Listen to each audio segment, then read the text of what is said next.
Halo, Pak Bene masih di Mea Culpa. Saya menemukan informasi tentang bagaimana tempat pemakaman seorang Katolik. Saya menemukan rupanya itu diatur juga di dalam kitab hukum kanonik. Terlalu kecil, tempat pemakaman. Oke, berbicara tentang pemakaman, sebenarnya banyak hal yang bisa dibicarakan tentang liturginya, tentang persiapan-persiapan atau renungan-renungan ke sana. Itu ada buku untuk liturgi tentang itu, upacara pemakaman. Tapi tentang tempatnya di mana. Nah, ketika kita sebut Katolik, itu bisa menyangkut umat awam, bisa juga itu para diakon, imam, uskup, bisa juga menyangkut lembaga hidup bakti, para suster, frater, bruder dimakamkan di mana.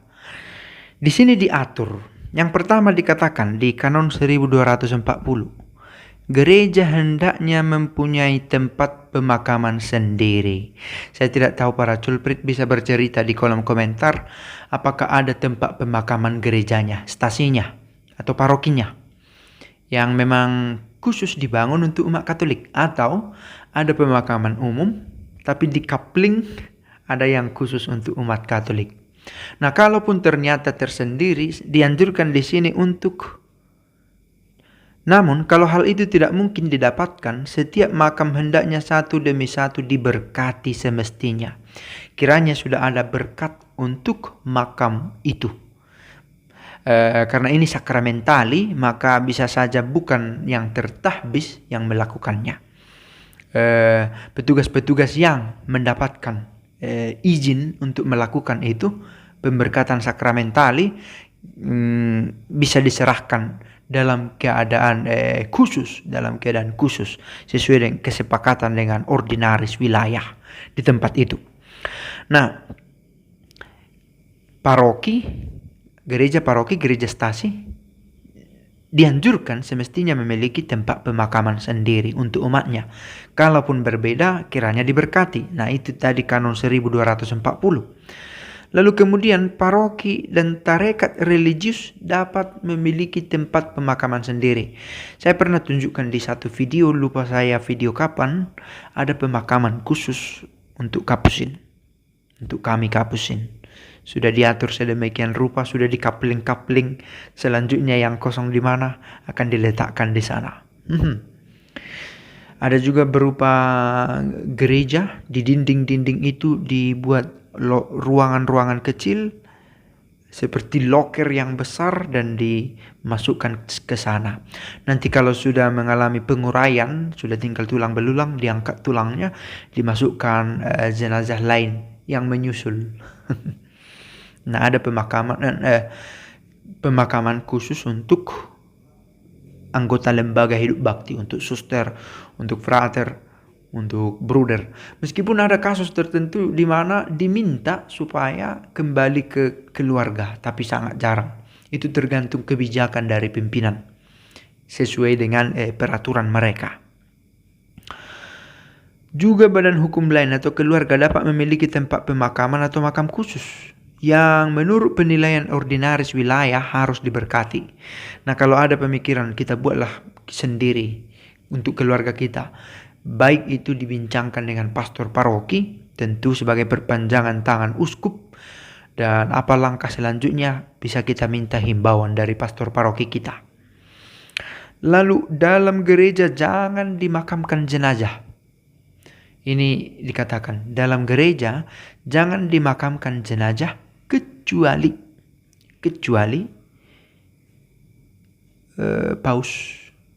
Kalau paus boleh, atau kardinal, atau uskup diosesan, atau uskup yang sudah purna bakti emeritus, yang harus dimakamkan di dalam gerejanya sendiri.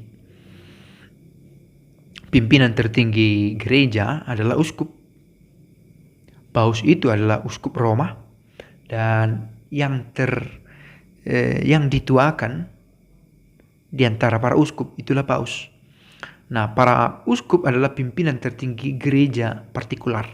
Maka mereka dimakamkan di gerejanya sendiri, sekalipun tidak harus ada juga tidak di dalam gereja. Tapi di sini diberi kemungkinan untuk dimakamkan di dalam gereja. Dengan hukum partikular, hendaknya ditetapkan apa itu hukum partikular? Hukum yang dimiliki oleh gereja secara partikular di tingkat keuskupan. Boleh saja keuskupan A memiliki peraturan yang berbeda dengan keuskupan B tentang pemakaman ini. Bisa saja, tergantung ordinaris wilayah dan dewan-dewan yang ada di dalamnya. Dengan hukum partikular hendaknya ditetapkan norma yang cocok mengenai disiplin yang harus ditepati di tempat pemakaman. Tentu harus diatur juga sedemikian rupa supaya nilai penghormatan kepada orang yang meninggal juga ditunjukkan. Dikemanakan jenazah itu. Kremasi diberi kemungkinan untuk itu, tetapi selain kremasi atau dimakamkan ke tanah, mungkin ada perlakuan lain yang istimewa sesuai kebiasaan setempat. Apakah dimumikan? Bagaimana izin atau tindakan sakramental yang bisa dilakukan di sana, tindakan liturgis? Itu dibicarakan secara partikular di keuskupan masing-masing.